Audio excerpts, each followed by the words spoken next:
রাসূল সাল্লাল্লাহু আলাইহি ওয়াসাল্লাম যেই জিনিস থেকে সবচাইতে বেশি পরিমাণের সতর্কতা করেছেন সেটা হচ্ছে ইস্তিনজা করার পর প্রস্রাবের ছিটা। একেবারে অতি সাধারণ মনে করি। আল্লাহ রাসূল সাল্লাল্লাহু আলাইহি ওয়াসাল্লাম তিনি সফরে যাচ্ছেন, পথিমধ্যে দুইটা কবরের ভিতরে আযাব। আল্লাহ রাসূল সাল্লাল্লাহু আলাইহি ওয়াসাল্লাম ওহির অপেক্ষা করলেন। জিবরাইল আলাইহিস সালাতু ওয়াস সালামকে জিজ্ঞেস করা হলো, হে জিবরাইল, এই যে দুইটা কবরের ভিতরে আযাব হচ্ছে এটার কারণ কি? হযরতে জিবরাইল আলাইহিস সালাতু ওয়াস সালাম ডাক দিয়া বলে, এই দুইটা কবরের ভিতরে আযাব হচ্ছে দুইটা কারণে। এক নাম্বার কারণ হলো এই যে পাশের কবরটা দেখতেছেন, এই ব্যক্তিটা সদা সর্বদা মানুষের গীবত করত, মানুষের পরনিন্দা করত, মানুষের নামে চুগলখড়ি করত। দ্বিতীয় নাম্বার কবরের ভিতরে আযাব হওয়ার কারণ হলো এই ব্যক্তিটা ইস্তিনজা করত, ইস্তিনজা করার পর এই ব্যক্তিটা ওই ইস্তিনজার ছিটা, ইস্তিনজার ওই যে পেশাবগুলো আছে এটাকে গুরুত্ব দিত না, কাপড়ের মধ্যে ভরতো। এইভাবে সারাদিন দিনকে দিন পার করে দিত। তদ্রুপ এখন বর্তমান কিছু মুসল্লিদেরকে দেখা যায়, যখন নামাজের সময় হয় যদি বলা হয় আসেন না ভাই মসজিদে আসেন, কয় হুজুর সমস্যা আছে। কি সমস্যা? কয় কাপড় সমস্যা। কথা বলেন, আছে না? কি সমস্যা? কয় হুজুর একটু সমস্যা আছে, কাপড় সমস্যা। আরে তোমার রুচিটা কেমন? ইস্তিনজার মতো নাপাক বস্তু তোমার শরীরের মধ্যে ভরাইয়া সারাদিন ঘোরাফেরা করো, রুচিটা কেমন হয়? ওই ইস্তিনজা নামা খাইয়া ওই পায়খানা যেটা বাথরুম করো, বাথরুম করার উপর পানি ব্যবহার না করে সেইভাবে ঘোরাফেরা করো। আমাদের রুচি হচ্ছে এমন। অথচ আল্লাহ রাসূল সাল্লাল্লাহু আলাইহি ওয়াসাল্লাম বলে, এই যে ইস্তিনজাগুলো থেকে তোমাকে অবশ্যই সতর্ক থাকতে হবে, সাবধান। এই ইস্তিনজা যদি শরীরের মধ্যে ভরে, সাথে সাথে তোমরা সেটাকে ধুয়ে পবিত্রতা অর্জন করো।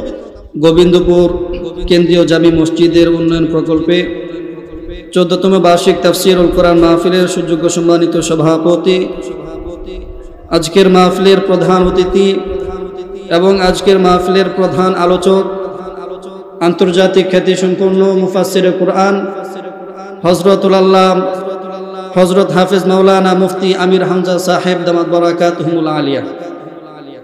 আমার সামনে উপবিষ্ট আমার কলিজার টুকরা প্রাণপ্রিয় যুবক বন্ধুগণ, আমার বাবার সমবয়সী সম্মানিত মুরব্বিয়ান কারাম, যেহেতু সময় খুবই কম, আমি পবিত্র কুরআনুল কারীম থেকে 3 নম্বর পারার 13 নম্বর পৃষ্ঠার 3 নম্বর লাইন থেকে তেলাওয়াত করেছি। আল্লাহ রাব্বুল আলামিন এই আয়াতে কারিমার ভিতরে আল্লাহ রাব্বুল আলামিনকে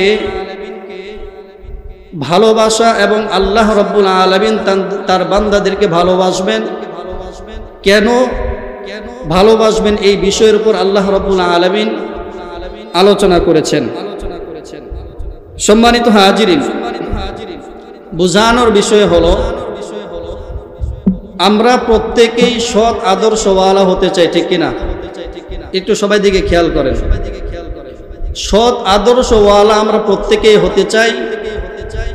আল্লাহ যেন আমার সন্তানকে একজন সৎ আদর্শওয়ালা হিসেবে কবুল করে, এটা প্রত্যেকটা পিতা মাতার কিন্তু চাওয়া, ঠিক কিনা? এখন বিষয় হলো, সন্তান যদি আদর্শওয়ালা ব্যক্তিকে অনুসরণ করে, আদর্শওয়ালা ব্যক্তিকে অনুসরণ করে তার জীবনকে গঠন করতে পারে, তাহলে ওই ব্যক্তির জীবনটাও হবে সুন্দর, ঠিক কিনা? আমাদের বাংলাদেশে একটা কথা আছে, সৎ সঙ্গে সর্ববাস, অসৎ সঙ্গে সর্বনাশ। যদি আমার আপনারা চলাফেরা যদি একজন সৎ আদর্শওয়ালা ব্যক্তির সাথে হয়, তাহলে আমিও সেই সৎ আদর্শওয়ালা ব্যক্তি পরিণত হব। আর যদি আমার আপনারা চলাফেরা যদি একজন মদখোরের সাথে হয়, একজন জিনা করনেওয়ালার সাথে হয়, একজন সুদখোরের সাথে হয়, তাহলে কয়েকদিন পরে আমি আপনিও সেই কাতারের অন্তর্ভুক্ত হব, ঠিক কিনা? এর জন্য আল্লাহ রাব্বুল আলামিন পবিত্র কোরআনুল কারীমের 21 নম্বর পারার সূরাতুল আহজাবের ভিতরে বলেন, লাকাদ কানা লাকুম ফি রাসূলিল্লাহি উসওয়াতুন হাসানা। আল্লাহ রাব্বুল আলামিন তিনি আমাদের জন্য উত্তম আদর্শ রেখেছেন পয়গম্বরের আদর্শের ভিতরে। পয়গম্বর আদর্শটাই হচ্ছে উত্তম আদর্শ। ওই পয়গম্বরের আদর্শ যদি আমি আপনি আমার জীবনের ভিতরে গঠন করতে পারি, আমার আপনার জীবন হবে সুন্দর, আমার আপনার জীবন হবে পয়গম্বরের জীবনের মতো। বলেন না সুবহানাল্লাহ। পয়গম্বরের আদর্শ যদি আমার আপনার ভিতরে ঢুকানো যায়, তাহলে আমার আপনার আদর্শটাও পয়গম্বরের আদর্শ মতো হবে, ঠিক কিনা? সম্মানিত হাজিরিন, লক্ষ্য করিয়া কথাগুলো শুনবেন। আল্লাহর পয়গম্বর আলাইহিস সালাতু ওয়াস সালামের আদর্শ কি পরিমাণের দাম, কি পরিমাণের মূল্য। আল্লাহর পয়গম্বরের আদর্শ মানা মানে হলো আল্লাহর কোরআনকে মানা, আর আল্লাহর কোরআন মানা মানে হলো আল্লাহ রাব্বুল আলামিনের বিধানের উপর চলা। আল্লাহর নবীর আদর্শ মানা মানে আল্লাহ তাআলার কোরআনকে অনুসরণ করা। কারণ কেন? আল্লাহর পয়গম্বর আলাইহিস সালাতু ওয়াস সালাম তিনি তিনার জীবনের যত কাজ আছে কোনো কাজ কোরআনের বাহিরে করে নাই। এর জন্য আল্লাহ রাব্বুল আলামিন ডাক দিয়া বলে, তোমরা যদি উত্তম আদর্শ অনুযায়ী চলতে চাও তাহলে পয়গম্বরের আদর্শ তোমাদের ভিতরে ঢুকাও। পয়গম্বরের আদর্শ যার ভিতরে ঢুকাইবা, আল্লাহ রাব্বুল আলামিন বলে ওই বান্দাকে আমি আল্লাহ তাআলাও মাফ করে দেব। বলেন না সুবহানাল্লাহ। আল্লাহ তাআলা ওই বান্দাকে মাফ করে।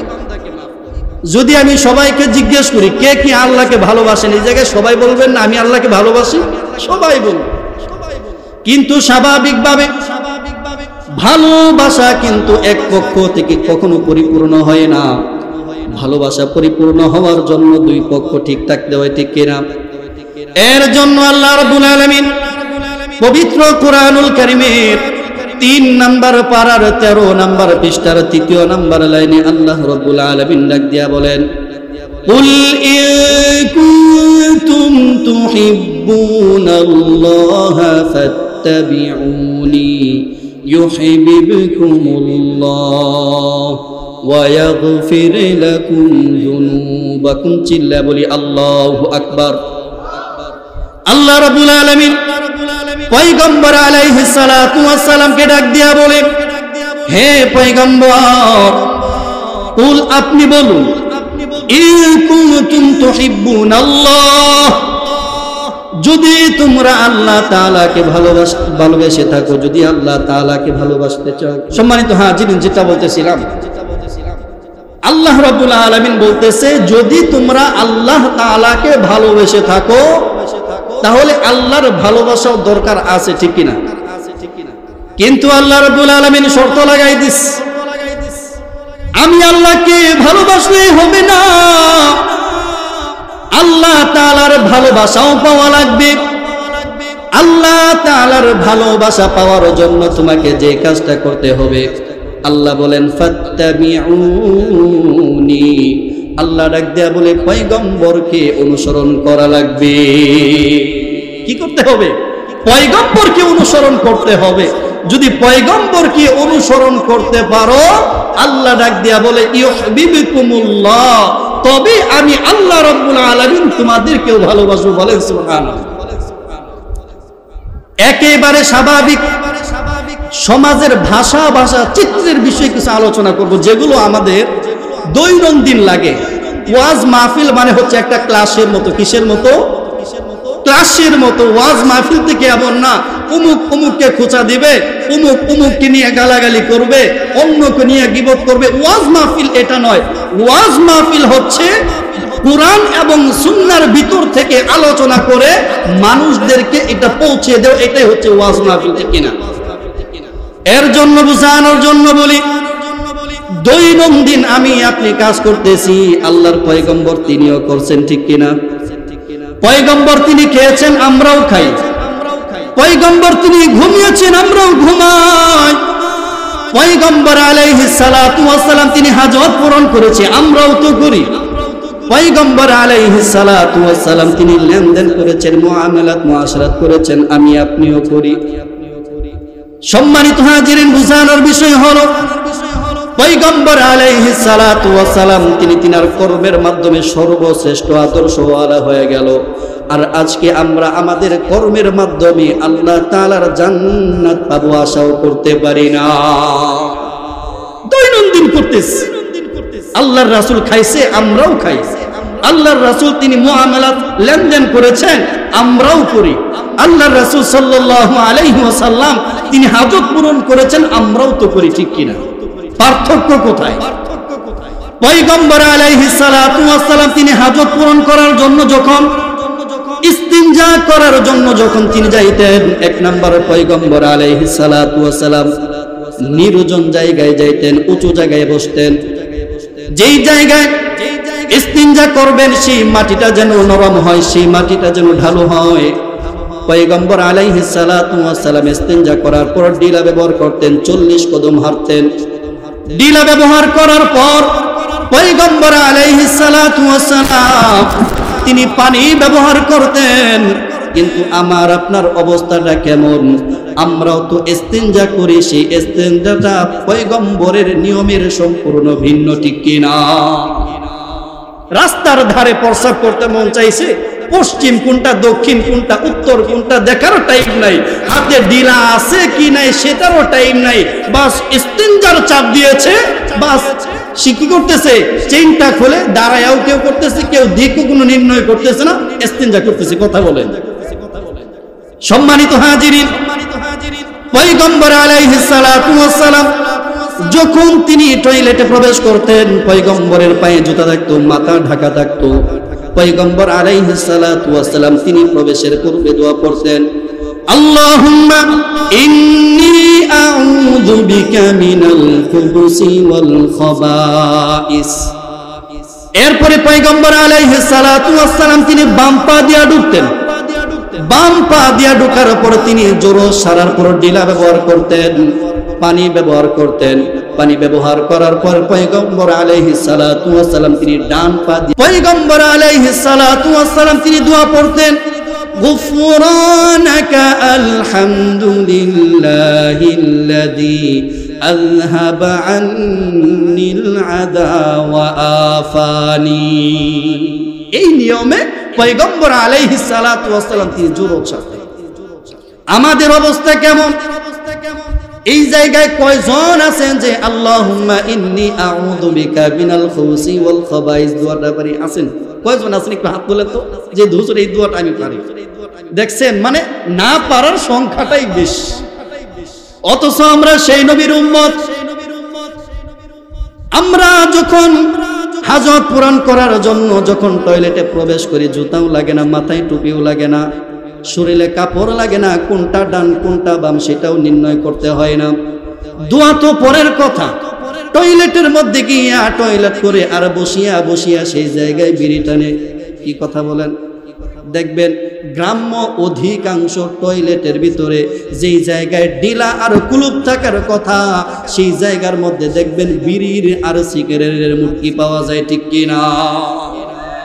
তার মানে বোঝা গেল এই প্রজন্মের মানুষদের টয়লেটে যাওয়া মানে হচ্ছে কিছু কিছু ব্যক্তি, সবাই না, তাদের অবস্থাগুলো হলো যে টয়লেটের ভিতরে গিয়া সিগারেট খাওয়া লাগে।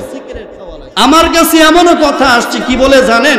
কয় টয়লেটের মধ্যে বৈশা টয়লেট করা অবস্থায় সিগারেট না টানলে বলে টয়লেটই ক্লিয়ার হয় না। সম্মানিত হাজির, লক্ষ্য করিয়া কথাগুলো শুনবেন। পয়গম্বর আলাইহিস সালাতু ওয়াস সালাম তিনি কিভাবে করছেন, আমরা কেমনে করি? অথচ যদি আমরা দোয়া পড়ে সেই জায়গায় ঢুকি, যতক্ষণ পর্যন্ত আপনি সেই জায়গায় টয়লেট করবেন ততক্ষণ পর্যন্ত সওয়াব হবে। কারণ কেন? কারণ আপনার ঢোকা হয়েছে পয়গম্বরের আদর্শ অনুযায়ী, ঠিক কিনা? যখন আপনার হাজত শেষ হয়ে যাবে, ডিলা ব্যবহার করবেন, পানি ব্যবহার করবেন, এরপরে যখন বের হয়ে যাবেন একটু খেয়াল করবেন শুধু যে আমি ডান পা দিব না বাম পা দিব। বলেন তো দেখি, দুনিয়াটা ভালো না টয়লেটটা ভালো? বুঝেন ভাই? আপনার দুনিয়ার জগৎ ভালো না টয়লেট ভালো? টয়লেটের তুলনায় দুনিয়া ভালো না? আবার মসজিদের তুলনায় দুনিয়া খারাপ, মসজিদের তুলনায় দুনিয়া খারাপ। তাহলে যদি টয়লেটের তুলনায় দুনিয়া ভালো হয়, তাহলে আমি অবশ্যই আমি ডান পায়ে বের হব, বাম পা দিয়ে প্রবেশ করব। কারণ পয়গম্বর আলাইহিস সালাতু ওয়াস সালামের আদর্শ ছিল যেটা উত্তম কাজ সেটা ডান দিক থেকে শুরু করতেন, যেটা উত্তম না সেই কাজটা পয়গম্বর আলাইহিস সালাতু ওয়াস সালাম বাম দিক থেকে শুরু করতেন। তাহলে যখন আমরা টয়লেট থেকে বের হব, ডান পা দিয়ে বের হব, বের হওয়ার পর আমরা দোয়া পড়ব, গুফরানাকা আলহামদুলিল্লাহিল্লাযী আযহাবা আন্নিল আযা ওয়া আফানি। এই দোয়াটা যদি আমরা না পারি, অন্তত আজকে মাহফিল থেকে বাড়িতে যাওয়ার পরে আমরা এই দোয়াটা শিখে নেব, কারণ এই দোয়াটা আমার নবীর সুন্নতের ভিতরে বলেছে। সুবহানাল্লাহ। দ্বিতীয় নাম্বার, মসজিদ। সবচাইতে বড় যে জিনিসটা আমার আপনার ভিতরে ভাইরাস ঢুকে গেছে, এটা হচ্ছে মসজিদে ঢোকা, মসজিদে বসা, মসজিদে থাকা, মসজিদ থেকে বের হওয়া। পয়গম্বর আলাইহিস সালাতু ওয়াস সালাম যখন আজান হয়ে যাইতো, পয়গম্বর আলাইহিস সালাতু ওয়াস সালাম তিনি এক নাম্বার নামাজের প্রস্তুতি গ্রহণ করতেন। আর আমাদের অবস্থা হলো, যখন আজান দেয় তখন গরুর ঘাস কাটা আর গরুর গোবর ফালানোর সময় হয়, ঠিক কিনা? কি কথা বলেন, কথা বলেন। পয়গম্বর যখন আজান দিত, আজান দেওয়ার সাথে সাথে মসজিদের দিকে যাওয়ার জন্য প্রস্তুতি গ্রহণ করতেন। আর দেখবেন আমাদের অবস্থা, যখন আজান দেয় এরে বেল গেছে, সময় চলে গেছে, তাড়াতাড়ি একটু কাজ করতে হইব, দৌড়ায় যায় খাঁচা নিয়ে গরুর ঘাস কাটার জন্য, দৌড়ায় যায় এই ছোট্ট একটা যাই হোক আপনার গরুর যে গোবর ফালায় এটা সাফ করার জন্য দৌড়ায় যায়। কথা বলেন ঠিক কিনা? আয়েশা দেখে মসজিদের ভিতরে ইমাম সাহেব খুতবাও শেষ হয়ে গেছে, এই সময় দৌড়াইয়া কোন রকম নামাজের কাতারের মধ্যে দাঁড়ায়, ঠিক কিনা? সম্মানিত হাজিরিন, লক্ষ্য করিয়া কথাগুলো শুনবেন। পয়গম্বর আলাইহিস সালাতু ওয়াস সালাম তিনি আস্তে আস্তে কদম দিয়া মসজিদের দিকে অগ্রসর হতেন। সাহাবায়ে কেরাম জিজ্ঞেস করলো, ইয়া রাসূলুল্লাহ, ছোট ছোট কদম দিয়ে মসজিদের দিকে অগ্রসর হওয়ার কারণ কি? পয়গম্বর আলাইহিস সালাতু ওয়াস সালাম ডাক দিয়া বলে, এই ছোট ছোট কদম দিয়ে অগ্রসর হওয়ার কারণ হলো এই যে আমি যত বেশি বেশি কদম দেব, আল্লাহ রাব্বুল আলামিন তত বেশি সওয়াব লিপিবদ্ধ করে দিবি। এর জন্য পয়গম্বর আলাইহিস সালাতু ওয়াস সালাম ছোট ছোট কদম দিয়ে মসজিদের দিকে অগ্রসর হতেন। যখন তিনি মসজিদে প্রবেশ করতেন, সর্বপ্রথম তিনি বিসমিল্লাহ পাঠ করতেন, এরপর তিনি দরুদ পাঠ করতেন, এরপরে তিনি দোয়া পাঠ করতেন, যেটা একত্রে বলা হয় বিসমিল্লাহি ওয়াসসালাতু ওয়াসসালামু আলা রাসূলিল্লাহ আল্লাহুম্মা ইফতাহলি আবওয়াবা রাহমাতিক। আমার সাথে সকলে বলেন বিসমিল্লাহি, সকলে বলেন বিসমিল্লাহি ওয়াসসালাতু ওয়াসসালামু আলা রাসূলিল্লাহ আল্লাহুম্মা ইফতাহলি আবওয়াবা রাহমাতিক। এই দোয়াগুলো পাঠ করতেন। এরপরে পয়গম্বর আলাইহিস সালাতু ওয়াস সালাম তিনি ডান পা দিয়া মসজিদে প্রবেশ করতেন। এরপরে পয়গম্বর আলাইহিস সালাতু ওয়াস সালাম মসজিদে ঢোকার পর তিনি ইতিকাফের নিয়ত করতেন। আর আমাদের অবস্থা কেমন? আজান দিল, কাজের চাপ বেড়ে গেল, দৌড়ায় দৌড়ায় মসজিদের দিকে যাই, জুতা একটা বারান্দায় আর একটা মসজিদের বাইরে, ঠিক কিনা? দোয়াও লাগে না, ডান লাগে না, বাম লাগে না, আমরা কোন রকম ভাবে গিয়া তাকবীরটা ধরতে পারলে ইশারে। সম্মানিত হাজিরিন, অথচ পয়গম্বরের আদর্শটা কেমন? আবার আরেক দল আছে মসজিদের মধ্যে ঢুকবে, মসজিদের মধ্যে ইতিকাফের নিয়ত করে ঢোকার সুন্নত, অথচ মসজিদের ভিতরে ইতিকাফ তো দূরের কথা, ইতিকাফ ছুটে যায় শুধুমাত্র যদি ওই ইতিকাফ বসা অবস্থায় দুনিয়াবি কথা বলে। ওই ইতিকাফ বসা অবস্থায় যদি দুনিয়াবি চিন্তা করে, বলেন তো ওই ব্যক্তির ইতিকাফ থাকে না ভাঙা যায়? বলেন বলেন জি আজান দেন জি। আলহামদুলিল্লাহ, যেটা বলতেছিলাম যে আল্লাহ রাসূল সাল্লাল্লাহু আলাইহি ওয়াসাল্লামের সুন্নতের গুরুত্ব কত, যে মসজিদের ভিতরে আমরা ঢুকি, ঠিক মসজিদের ভিতরে ঢুইকা এক একজন এক এক রকমের নানান রকমের কথা শুরু করে দেয়, ঠিক কিনা? তার চাইতে বড় ভাইরাস হচ্ছে মসজিদের ভিতরে ঢুইকা সবচাইতে বড় বদ অভ্যাস যেটা, এটা ঘড়ির কাঁটার দিকে তাকানো। কিসের দিকে? ঘড়ির কাঁটার দিকে। যেমন কথার কথা, এশারের নামাজ কয়টায়? 8:45, ঠিক কিনা? এশারের নামাজ 8:45, যদি দেখা গেল 8টা বাজার পরে কোন রকম 20-30 সেকেন্ড চলে গেছে, খুঁজাখুঁজি সরে হুজুর কই, ইমাম সাহেব কই, নামাজের সময় চাইতেছে। অথচ এশারের ওয়াক্ত মিনিমাম কম করে হলেও এরপরে আরো 4-5 ঘন্টা আছে। কিন্তু কিছু কিছু মুসল্লির অবস্থা দেখলে এমন মনে হয় যে 8:45 বাজার 1 মিনিট পর যদি নামাজ না পড়ে নামাজ হইতো না। কি কথা বলেন, কথা বলেন। আর মসজিদের ভিতরে বসে দেখবেন দুনিয়ার যত আলাপ, দুনিয়ার যত গল্প আছে সব ওই মসজিদের মধ্যে আর চায়ের দোকানের মধ্যে। তাহলে মসজিদ আর বাজারের মধ্যে পার্থক্য রাখলাম কোথায় আমরা, ঠিক কিনা? এর জন্য এই বিষয়গুলো আমাদের লক্ষ্য রাখতে হবে। সম্মানিত হাজিরিন, যেহেতু সময় একেবারে শেষের দিকে, যেটা বলতেছিলাম আল্লাহ রাসূল সাল্লাল্লাহু আলাইহি ওয়াসাল্লামের সুন্নতগুলোকে আমাকে আপনাকে আঁকড়ে ধরতে হবে। আল্লাহ তাআলার কোরআন যেমনই ভাবে একটা মানুষের জীবন বৃত্তান্ত যা কিছু দরকার, তদ্রূপ একটা মানুষ সুন্দর আদর্শিত হওয়ার জন্য যা কিছু দরকার সম্পূর্ণ আল্লাহর রাসূল সাল্লাল্লাহু আলাইহি ওয়াসাল্লামের জীবনের মধ্যে আছে, ঠিক কিনা? সম্মানিত হাজিরিন, আপনাদেরকে ছোট্ট একটা আমল দেই। আল্লাহ রাসূল সাল্লাল্লাহু আলাইহি ওয়াসাল্লাম সাহাবায়ে কেরামদেরকে বলতেন, হে আমার সাহাবীরা, তোমরা তো সবসময় আমার কাছে আসো কিছু না কিছু জানার জন্যই।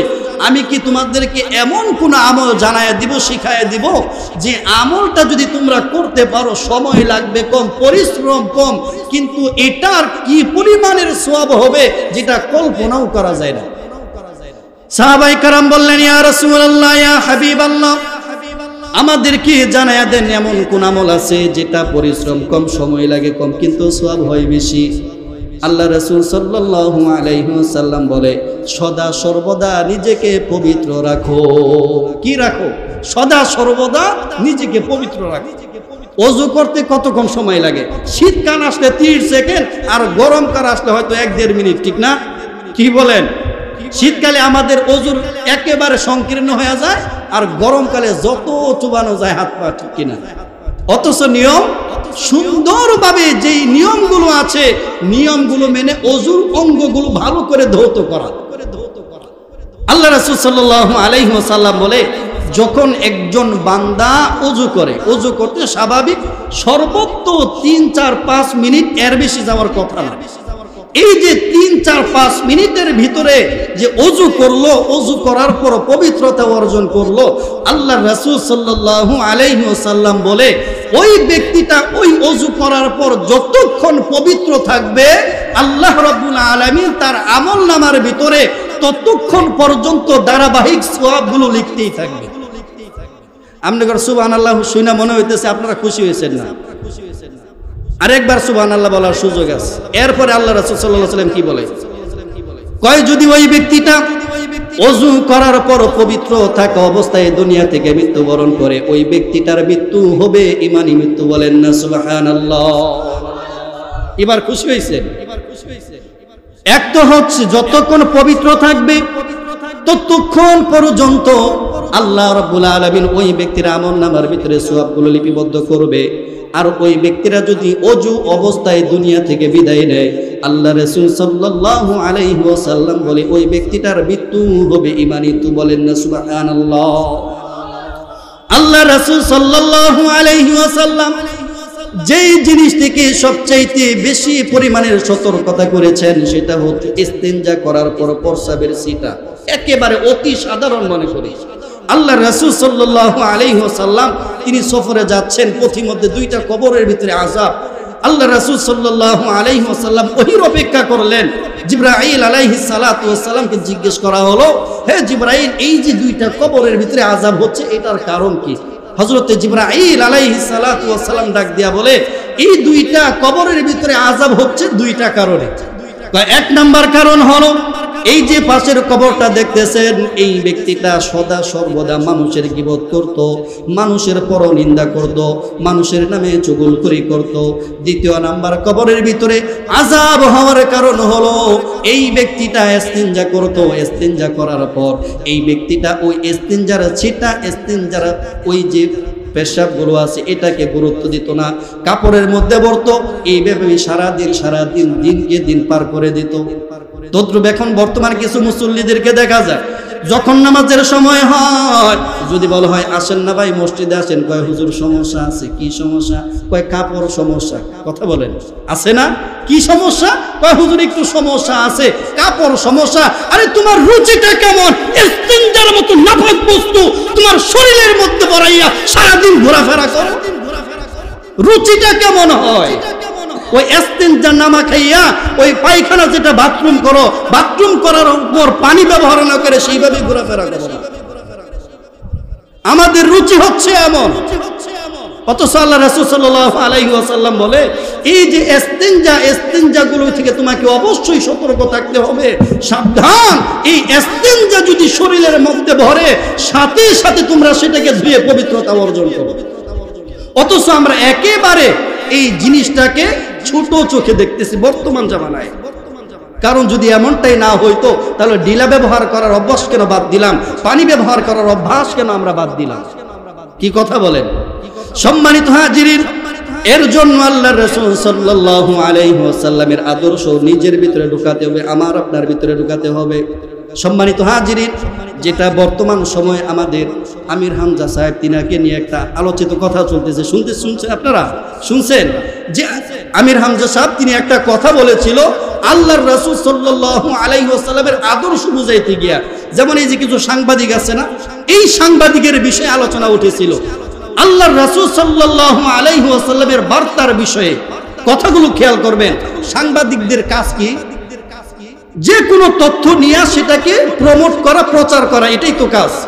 আল্লাহর রাসূল সাল্লাল্লাহু আলাইহি ওয়াসাল্লামের কাজ ছিল আল্লাহর পক্ষ থেকে ওহী, আল্লাহর পক্ষ থেকে দ্বীনের দাওয়াতগুলো মানুষের কাছে প্রচার করত।